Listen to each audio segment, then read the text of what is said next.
നമസ്കാരം.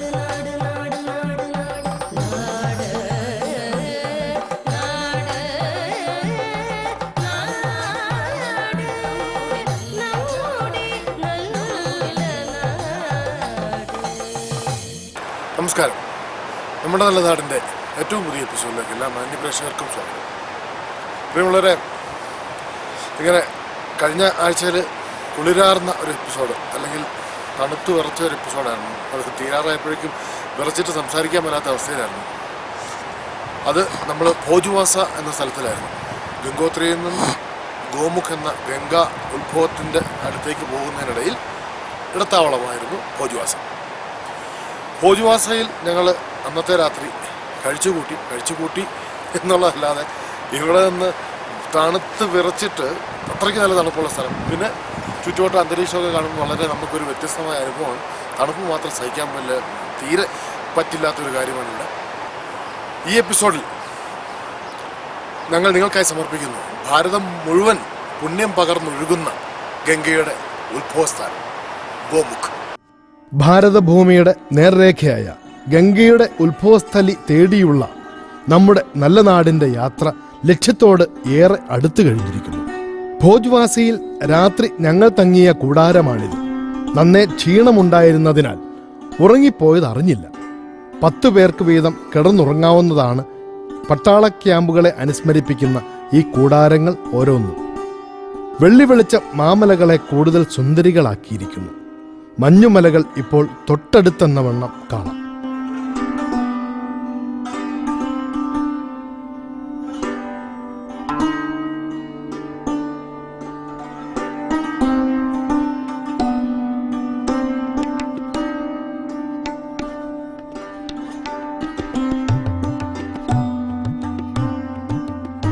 ആര്യ സംസ്കാരത്തിന് വളരുവാൻ വളമുള്ള ഇടം കൊടുത്ത പുണ്യനദി ഗംഗ.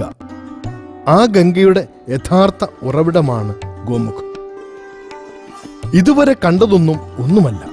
മുന്നിൽ കാണാനിരിക്കുന്നത് അതിശയങ്ങളുടെ ഖനികളാണ്.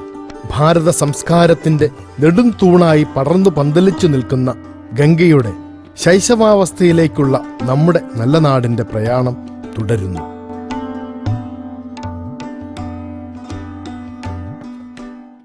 ഈ തണുപ്പിനിടയിൽ ഞങ്ങൾക്ക് രാവിലെ ഒരു കാപ്പി കിട്ടി അവിടുന്ന്. അത് കഴിഞ്ഞിട്ട് ഇപ്പോൾ നമ്മുടെ ശരിക്കും പറഞ്ഞാൽ നമ്മുടെ കടലക്കറി ഉണക്കിയത് എന്നാണെങ്കിൽ പറയാം. നമ്മുടെ സാധാരണ നാടൻ കടലില്ല, നാടൻ കടല കറി വെച്ചിട്ട് അതിന് ഗ്രേവി ഇല്ലാതെ തന്നൊരു ഭക്ഷണമാണ് രാവിലെ. ഇത്രയാണ് ഇന്ന് രാവിലെ ഞങ്ങൾക്ക് ബ്രേക്ക്ഫാസ്റ്റിന് കഴിക്കാൻ ഇവിടുന്ന് കിട്ടുന്നത്. ഇത്രയും എളുപ്പം ഞങ്ങൾക്ക് ഗോമുഖിലേക്ക് എത്തേണ്ടതുള്ളതുകൊണ്ട് ഞങ്ങളോട്ട് ഇത് കഴിച്ചതിന് ശേഷം ഞങ്ങൾ യാത്രയാകാണ്. ഇത് ഇങ്ങനെയാണെന്ന് പറഞ്ഞാലും സ്വാദം കൊണ്ട് കേട്ടോ.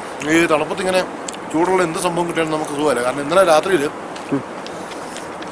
ഞാനൊഴിച്ച് എൻ്റെ കൂടെ വന്ന 3 പേര് ഉറങ്ങിയിരുന്നു തണുപ്പിൻ്റെ കാഠിന്യം കൊണ്ട്. എന്തോ ഭാഗ്യം എന്ന് പറയാം, എനിക്ക് നല്ലപോലെ ഉറങ്ങാൻ പറ്റി. അതുകൊണ്ട് എനിക്കൊരു ഫ്രഷ്നസ് ഫീൽ ചെയ്യുന്നുണ്ട്. അപ്പം ഇനി നമുക്ക് ഗോമുഖിലേക്ക് യാത്രയാകും. പ്രഭാത ഭക്ഷണത്തിന് ശേഷം ഞങ്ങൾ മല കയറി തുടങ്ങി. പിന്നിൽ സൂര്യപ്രകാശത്തിൽ മുങ്ങിക്കുളിച്ചു നിൽക്കുന്ന വൻമലകൾ. ഭോജ്വാസിയിൽ നിന്ന് 4.5 കിലോമീറ്റർ ദൂരമുണ്ട് ഗോമുഖിലേക്ക്. ഇപ്പോൾ ഞങ്ങൾ 4 പേർ മാത്രമല്ല, ലോകത്തിന്റെ പലയിടങ്ങളിൽ നിന്നും വന്ന 15ഓളം പേർ വരുന്ന ഒരു കൂട്ടം തന്നെയുണ്ട്. ഭോജ്വാസിയിൽ നിന്നും ഗോമുഖിലേക്ക് 4 കിലോമീറ്ററാണ് ദൂരം.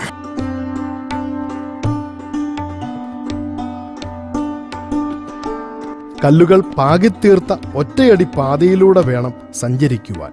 പലയിടങ്ങളിലും വഴി ഏതെന്ന് നിശ്ചയിക്കാനാവുന്നില്ല. മറുവശത്തുള്ള വെയിൽ ഇവിടെ കൂടെ ലഭിച്ചിരുന്നുവെങ്കിൽ എന്ന് ഞങ്ങൾ ആഗ്രഹിച്ചുപോയി. അത്രമാത്രം തണുപ്പാണ് അന്തരീക്ഷത്തിന്.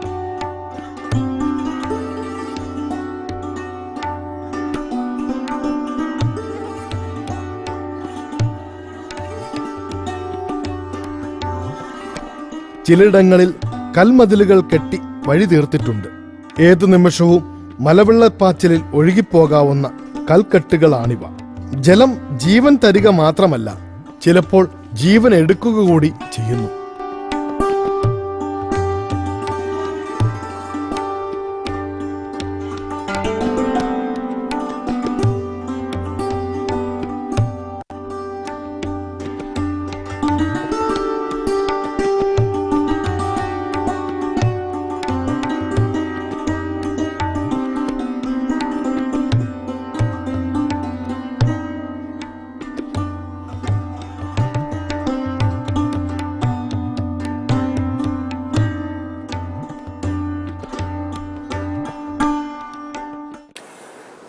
1.5 കിലോമീറ്റർ പോലും നടന്നിട്ടില്ല. അപ്പോൾ തന്നെ മടുത്തു. കാരണം ഈ മടുപ്പിന് കാരണം നമ്മൾ വിചാരിക്കും വലിയ തണുപ്പാണ്. കാരണം തണുപ്പല്ല, ഓക്സിജൻ്റെ ചെറിയ കുറവോ അതുമല്ല. ഈ പാത ഇങ്ങനെ എപ്പോഴും കയറ്റമായതുകൊണ്ട് ഇങ്ങനെ ഒരു സ്ലോപ്പ് എപ്പോഴും നിലനിൽക്കും. അപ്പോൾ നമുക്കിങ്ങനെ കയറും കുറേ സമയം ഇങ്ങനെ ഈ തണുപ്പിലിങ്ങനെ കയറുമ്പോൾ വല്ലാത്ത ഒരു കിതപ്പൊക്കെ നമുക്ക് തോന്നും. പിന്നെ ആകെ സുഖം എന്ന് പറഞ്ഞാൽ അത് കഴിഞ്ഞ് നമ്മൾ നടക്കുന്ന സമയത്തല്ല ഈ കുളിർകാറ്റടിക്കും. പക്ഷേ ഇപ്പം തണുപ്പ് കുറേ നേരമായിട്ട് ഈ തണുപ്പ് അനുഭവിക്കുന്നുണ്ട്. തണുപ്പിന് സുഖം കുറഞ്ഞോടെ. കാരണം ഈ മടുപ്പിക്കുന്ന തണുപ്പാണ്, നല്ല തണുപ്പുണ്ട്. പിന്നെ ഇപ്പോഴത്തെ യാത്രക്കിടയിൽ പാതയൊന്നുമില്ല, മുഴുവൻ കല്ലിനിടയിലൂടെയാണ്. നമ്മൾ ശരിക്കും വെറുതെ ഇങ്ങനെ കല്ല് നിരത്തിയിട്ടിരിക്കുകയാണ്. അതിന് അടുക്കുകളുണ്ടെന്ന് മാത്രം, അതിന് മുകളിൽ കൊണ്ടാണ് നടക്കുന്നത്. അപ്പോൾ വളരെ സൂക്ഷിച്ചില്ല. ഞങ്ങളുടെ കൂടെ ഉള്ള ഒരാൾ ഇടയ്ക്കുന്ന ഒരു കല്ല് ഇടറി ഒന്ന് വീഴുകയൊക്കെ ചെയ്തു. ഇനി ആയാലും ഇരുന്നാൽ മടുത്തു, അതുകൊണ്ട് നടക്കുക തന്നെ.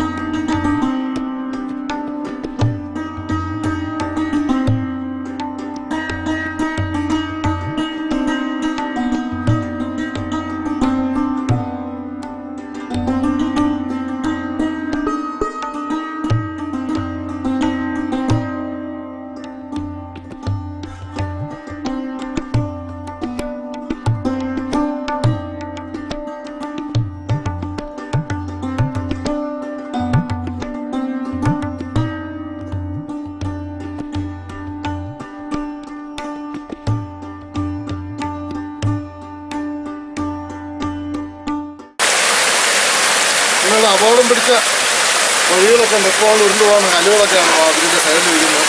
പിന്നെ ഒരാളെ പ്രത്യേകമില്ലേ, വെള്ളം നമ്മൾ ഒരിക്കലും കൊണ്ടുനടക്കേണ്ട ആവശ്യമില്ല. ഏത് ഭാഗത്ത് ചെന്നാലും നമുക്ക് മടുക്കുമ്പോൾ വെള്ളം കിട്ടാം. കുടിക്കാൻ പാടാൻ അത്രയ്ക്ക് നമുക്ക്.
ഭോജുവാസയെന്ന് വരുന്ന വഴിയിൽ അവർ പ്രത്യേകം പറഞ്ഞിട്ടുണ്ടായിരുന്നു പല സ്ഥലത്തും നമ്മൾ നിൽക്കാൻ പാടില്ലെന്ന്. കാരണം നമുക്ക് മുന്നിൽ കാണാൻ പറ്റും ഇഷ്ടംപോലെ കല്ല് ഇളകി എപ്പോൾ വേണേലും ഉരുണ്ട് ചാടാം. ഞങ്ങൾ പോകുമ്പോൾ മുന്നിൽ കുറച്ചെണ്ണം ഇങ്ങനെ പൊടി വീഴുന്നതിൻ്റെ പൊടിയൊക്കെ കണ്ടു.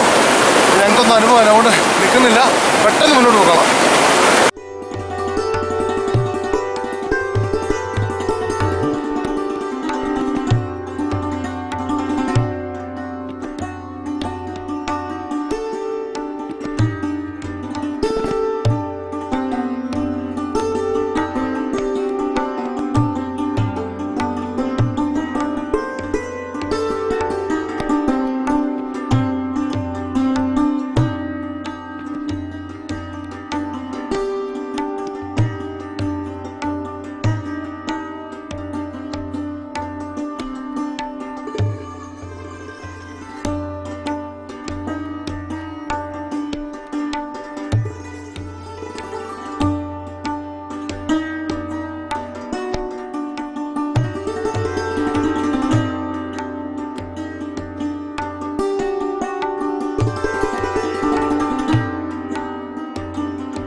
ഏറ്റവും റിസ്ക് പിടിച്ച പോക്കാട്ടോ. വഴി എന്ന് പറഞ്ഞ സംഭവമില്ല, കല്ലിനകത്ത് നമ്മൾ തപ്പി പിടിക്കണം വഴി, അതേ മാർഗമുള്ളൂ. ഒപ്പം അങ്ങ് എത്തും നമ്മൾ.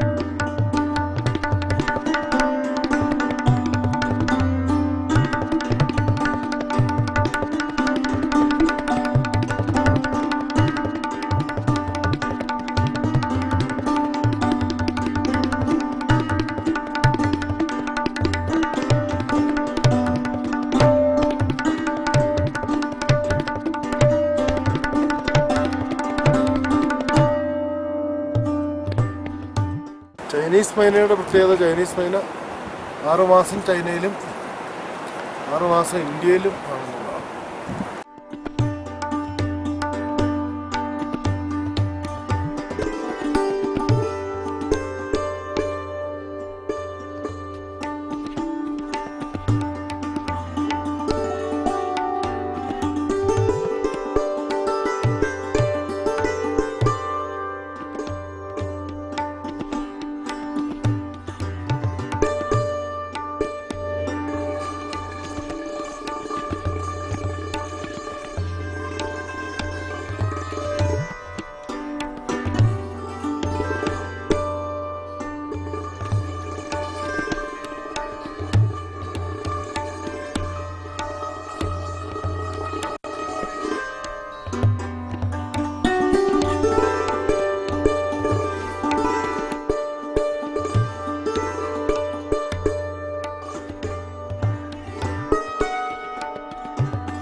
വിശുദ്ധിയുടെ പ്രതിരൂപമായി ഭാരതം മുഴുവൻ ഒഴുകിയെത്തുന്ന ഗംഗ 2525 കിലോമീറ്റർ നീളത്തിൽ പരന്നൊഴുകുന്ന ഈ മഹാനദിയുടെ ആകെ നീർവാർച്ച പ്രദേശം ഇന്ത്യയുടെ 26% അധികമാണ്.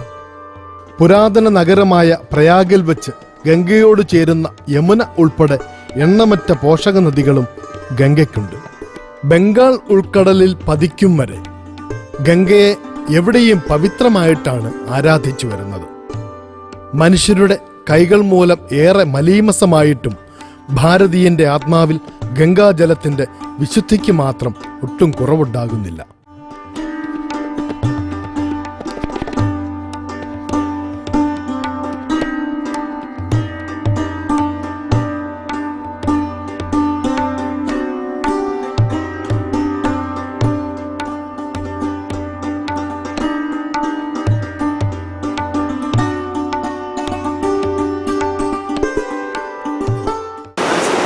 ഇത് നമ്മുടെ ഇറ്റലിയിൽ നിന്ന് വന്ന 2 പേരാണ് കേട്ടോ. ഞങ്ങൾ താമസിച്ച് ഞങ്ങൾ ഒരുമിച്ചായിരുന്നു.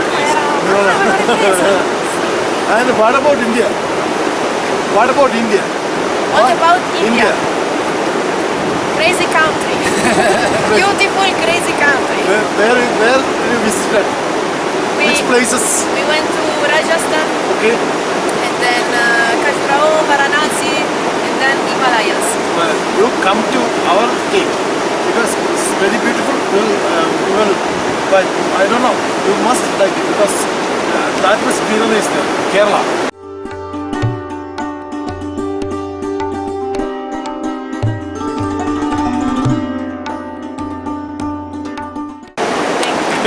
We like this place because it's the only place. Only place. Only Yes. place in the world. Yes. That is. Your good name? Paolo. Alessia. Alessia. Alessia. Lot of Indians are working with your company. Lot of Indians. Love you. Namaste.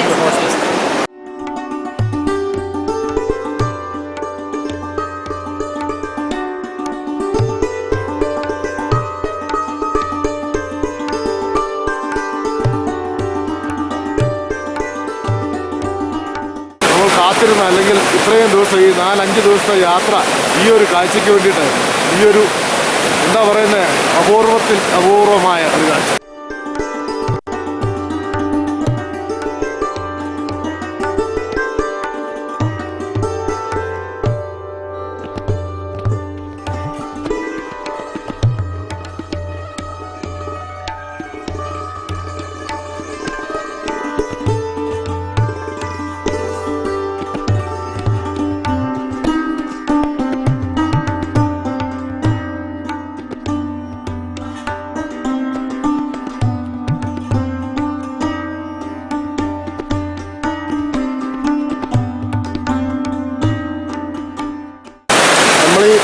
തൊട്ടടുത്ത് കാണുന്ന ice മാത്രമല്ല, തൊട്ടടുത്ത് കാണുന്ന ആ കറുത്ത പാറ പോലെ തോന്നുന്ന അത് പാറയല്ല, അതും പൂർണ്ണമായും ഐസാണ്. നമുക്ക് അടുത്ത് ഇവിടെ ഒന്ന് നോക്കുമ്പോൾ കാണാം, ഇതിനിടയ്ക്ക് വെളുത്ത പാടുകളുണ്ട്. അത് മുഴുവൻ ഐസാണ്. കൂടാതെ ഈ കാണുന്നത് മുഴുവൻ ഐസാണ്. മുകളിൽ നിന്ന് അടർന്നടർന്ന് വീഴുന്ന പാളികളാണ് നമുക്ക് താഴെ കാണാൻ പറ്റുന്നത്. കൂട്ടത്തിൽ വെള്ളത്തിൽ ഇങ്ങനെ വീണ് കിടക്കുന്ന ഐസ് കഷ്ണങ്ങൾ. അതൊരുപക്ഷെ വെള്ളത്തിനോടൊപ്പം ഒലിച്ചു വരുന്നതോ അല്ലെ മുകളിൽ നിന്ന് നടന്നു വീണതോ ആവാം.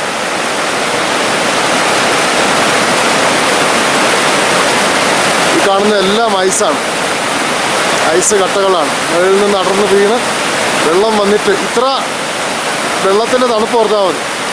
അതായത് ഇത്ര വലിയ ജലപ്രവാഹത്തിൽ അലിയാതെ കിടക്കുന്ന ഐസ് കഷ്ണങ്ങൾ.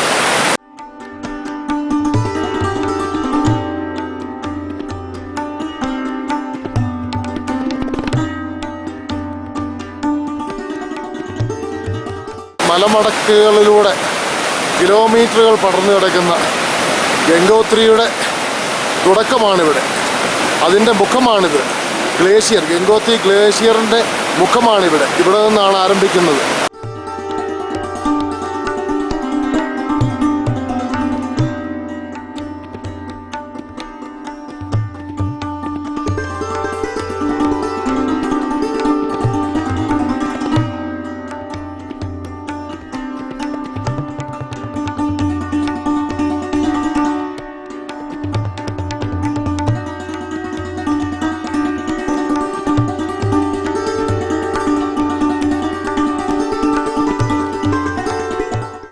മണ്ണിനടിയിലൂടെ കിലോമീറ്ററുകൾ ഒഴുകി, അതായത് കൈലാസത്തിൽ നിന്നാണ് ഉത്ഭവം എന്നാണല്ലോ വിശ്വാസവും നമ്മുടെ പാഠവും നമ്മളെ പഠിപ്പിക്കുന്നത്.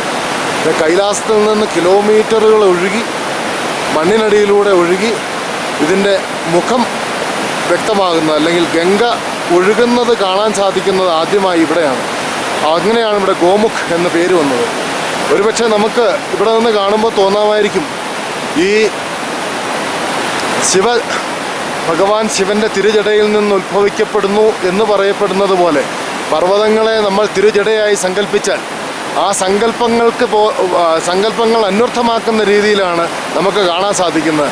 ജടാപർവം പോലെ ഉയർന്നു നിൽക്കുന്ന പർവ്വതങ്ങൾക്കടിയിലൂടെ ഒളിച്ച് ഒഴുകിയിറങ്ങുന്ന ഗംഗ.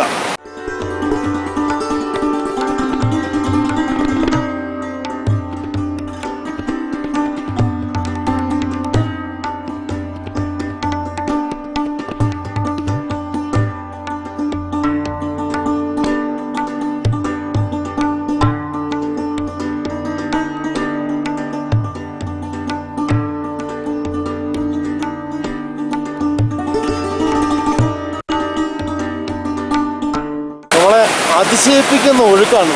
ഇപ്പോൾ ശരിക്കും പറഞ്ഞാൽ നമുക്കിവിടെ ഇറങ്ങി കുളിക്കണമെന്ന് തോന്നിയാലും പേടിയുണ്ട്. കാരണം ഇവിടെ തുടങ്ങുന്ന ഭാഗത്ത് തന്നെ ചെറു ചുഴികൾ ഒക്കെ ബാധിച്ച് എല്ലാം ഇങ്ങനെ തകർത്താണ് ഗംഗ ഒഴുകിയിറങ്ങുന്നത്. പ്രവാഹ കേന്ദ്രത്തിൽ നിന്ന് തന്നെ ഇത്ര ശക്തമായിട്ട് ഒഴുകിയെത്തുന്ന ഒരു നദി, ഇങ്ങനൊരു കാഴ്ച നമുക്ക് കാണാൻ സാധിക്കുക. ഇതൊരു സത്യം പറഞ്ഞാൽ ഇതിനപ്പുറം ഒരു കാഴ്ച ഇനി കാണാനില്ല.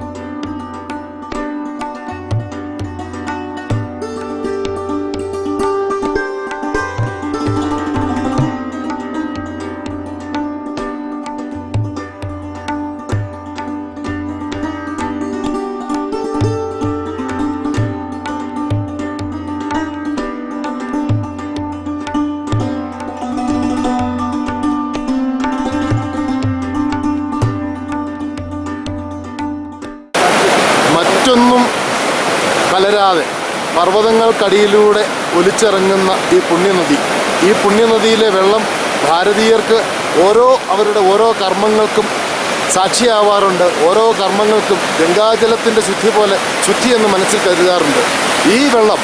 ഈ ജലം നമ്മൾ ഗംഗാജലം ഇവിടെ നിന്ന് ഗോമുഖിൽ നിന്നെടുക്കുന്ന ഗംഗാജലം ജീവിതകാലം മുഴുവൻ ഇരിക്കുമെന്നും അതേസമയം ഗംഗോത്രിയിൽ നിന്ന് ജലം കൊണ്ടുപോയി നമ്മുടെ വീട്ടിൽ സംരക്ഷിക്കുകയാണെങ്കിൽ അതിന് ഒരു വർഷമാണ് ശുദ്ധിയുടെ കാലാവധി പറയുന്നത്. അതേസമയം ഹരിദ്വാറിൽ നിന്ന് എടുക്കുകയാണെങ്കിൽ 3 ദിവസം മാത്രമേ ഇതിന് ശുദ്ധിയുടെ ആയുസ് പറയുന്നുള്ളൂ. കാരണം ഹരിദ്വാറിലെത്തുമ്പോഴേക്കും ഈ നദിയിലേക്ക് പല നദികളുടെ പ്രവാഹങ്ങൾ ഒരുമിച്ച് ചേർന്നാണ് ഗംഗ ഒഴുകുന്നത്. അപ്പോൾ ഗംഗയുടെ പരിശുദ്ധി അല്പാൽപമായി കുറഞ്ഞു വരുന്നു.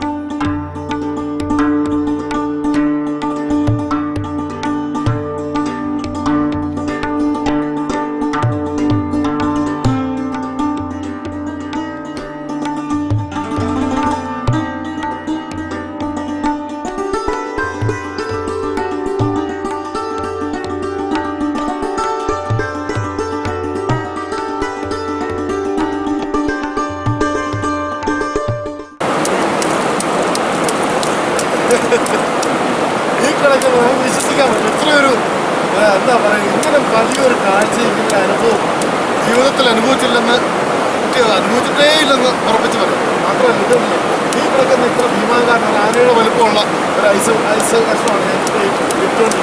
ഈ ഐസ് കഷ്ണം ഇതുപോലുള്ള ഒട്ടേറെ കഷ്ണങ്ങൾ ഇനിയും വീഴാൻ സാധ്യതയുണ്ട്. അതുകൊണ്ട് ഇവിടെ കൂടുതൽ സമയം നിൽക്കുന്നത് ആർക്കും എന്താ പറയുന്നത്, ശരിക്കും ഒട്ടും സേഫല്ല. വളരെ പേടിക്കേണ്ട കാര്യമാണ്. പ്രത്യേകിച്ച് വെയിൽ തെളിഞ്ഞ് നിൽക്കുന്ന സമയത്ത് എപ്പോൾ വേണമെങ്കിലും വെള്ളത്തിൽ നിന്ന് ഐസ് കഷ്ണങ്ങൾ അറന്ന് വീഴുന്നതാണ്. അതുകൂടാതെ വെള്ളത്തിൻ്റെ അളവും എത്ര വെപ്പം വേണമെങ്കിലും കൂടാവുന്നതാണെന്ന് ഇവിടെ വന്ന അനുഭവസ്ഥരും ഗൈഡുമാരും ഒക്കെ പറഞ്ഞു. അതുകൊണ്ട് ഇവിടെ അധികം നേരം നിൽക്കരുത് എന്നൊരു സുരക്ഷാ നിർദ്ദേശം ഇതിലുമുണ്ടായിട്ടുണ്ട്. ഇവിടെ ഇതൊന്ന് കണ്ടു നോക്കും, നിങ്ങളൊന്ന് കണ്ടു നോക്കും. ഈ നിൽക്കുന്ന ഞങ്ങൾ ഈ അനുഭവിക്കുന്ന സുഖം എന്താണ്. ശരിക്കും പറഞ്ഞാൽ നമുക്ക് ഒരു 10 ലക്ഷത്തിൽ ഒരു 1-2 പേർ മാത്രം അനുഭവിക്കുന്ന സുഖമായി കുറഞ്ഞു പോവുകയാണ്. അതും അതാണ് എൻ്റെ കുറവ്. ഇത്ര വലിയ ഒരു കാഴ്ച, ഇത്ര മനോഹരമായ കാഴ്ച, ഇത്ര ചരിത്രപരമായ ഒരു കാഴ്ച, ഇത്ര പുണ്യപരമായ ഒരു കാഴ്ച, പുരാണങ്ങൾക്ക് ജീവൻ നൽകുന്ന ഗംഗ. ഈ ഗംഗയുടെ അടുത്ത് നമ്മൾ നിൽക്കും. ഗംഗാനദിയുടെ തീരത്തായിരുന്നു മഹാഭാരതവും രാമായണവും എല്ലാം കടന്നു പോയിട്ടുള്ളത് ഗംഗയുടെ വഴികളിലൂടെ. ആ വഴികൾക്ക് അടുത്ത് അത് ഉദ്ഭവിക്കുന്ന സ്ഥലത്ത് വന്നെത്തുമ്പോൾ ഉണ്ടാകുന്നൊരു നിർവൃതി എന്ന് പറഞ്ഞാൽ പറഞ്ഞറിയിക്കാൻ പറ്റുന്നില്ല. അത്രയധികം ഞങ്ങൾ സുഖിക്കുകയാണ്, നിർവൃതി അനുഭവിക്കുകയാണ്. എന്താ വേറെ വാക്കുകളില്ല. വളരെ റിസ്ക് പിടിച്ച ഒരു കാര്യമാണ് നിങ്ങളെ ഈ ഗോമുഖിൻ്റെ ഉള്ളിൽ നിന്ന് വെള്ളം ഒഴുകുന്ന കാര്യം കാണിക്കുക. എന്നിരുന്നാലും ഇവിടെ വന്ന സ്ഥിതിക്ക് അതിന് അല്പമെങ്കിലും ഒന്ന് കാണിക്കാനുള്ള ശ്രമമാണ് ഇപ്പോൾ നടത്തിക്കൊണ്ടിരിക്കുന്നത്.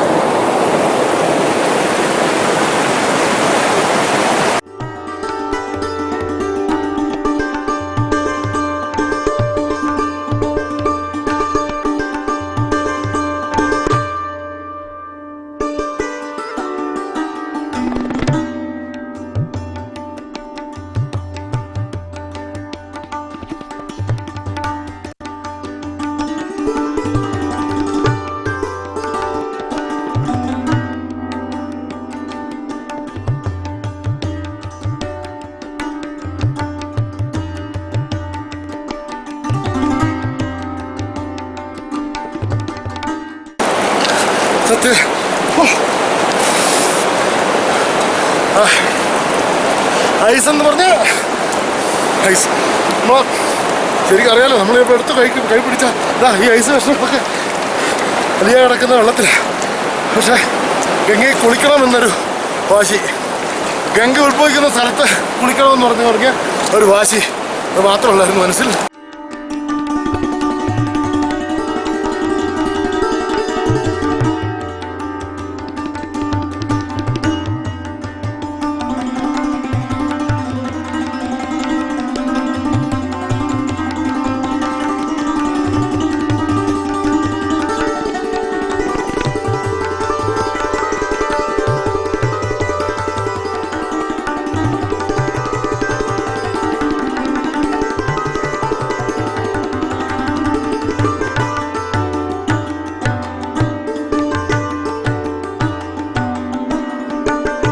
ഹിമാനി ഗംഗോത്രിയുടെ ഈ പവിത്ര തീർത്ഥം കുടിക്കുവാനും അതിൽ മുങ്ങി നിവരാനുമുള്ള ചാരിതാർത്ഥ്യം വാക്കുകൾക്കും അതീതമാണ്. ഇത് അനുഭവിച്ചറിയുക തന്നെ വേണം.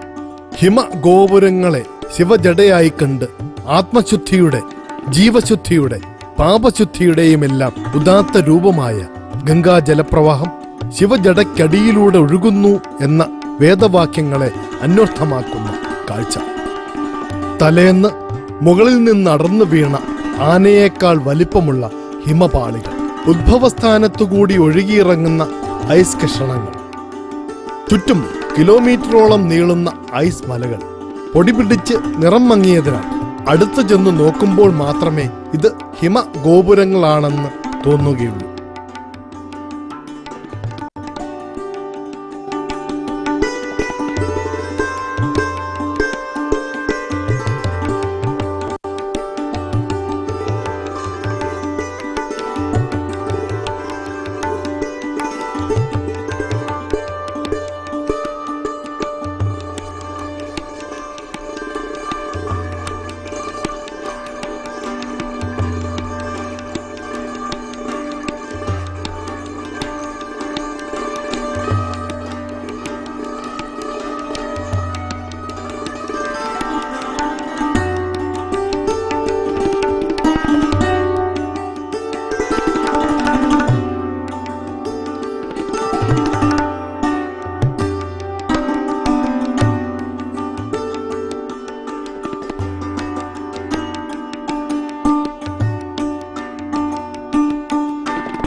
(2525 കിലോമീറ്റർ ദൈർഘ്യമുള്ള ഒരു വലിയ നദിയുടെ ഉത്ഭവസ്ഥാനമാണ് ഇപ്പോൾ കൺമുമ്പിലുള്ളത്.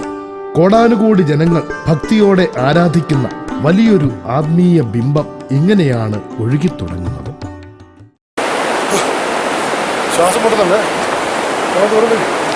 ഇത് ശരിക്കാണ്, അതായത് ഗോമുഖിന്റെ തൊട്ടടുത്ത് ഗുഹയുടെ ഗുഹാദ്വാരത്തിലാണ് നമ്മൾ നിൽക്കുന്നത്. തൊട്ട് ഇത്തിരി റിസ്ക് ആണെങ്കിൽ പോലും പുറത്തു മുമ്പാണ് ഐസിന്റെ ഒരു കഷ്ണം കിടക്കുന്നത്. തൊട്ടടുത്താണ് ഞങ്ങൾ നിൽക്കുന്നത്.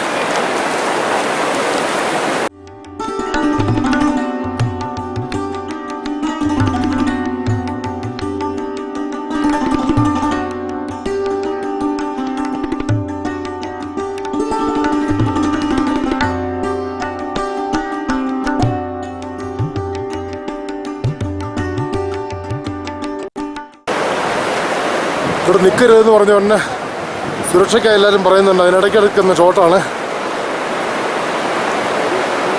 വളരെ തൊട്ട് മുകളിൽ, കാരണം അവർ പറയുന്നതിനകത്ത് വളരെയധികം കാര്യങ്ങളുണ്ട്. എന്നിതാ തൊട്ട് മുകളിൽ കാണുന്ന ഇതിനകത്ത് ഏത് മഞ്ഞുപാളി വേണമെങ്കിലും എപ്പോൾ വേണമെങ്കിലും നടന്നു വീഴാം.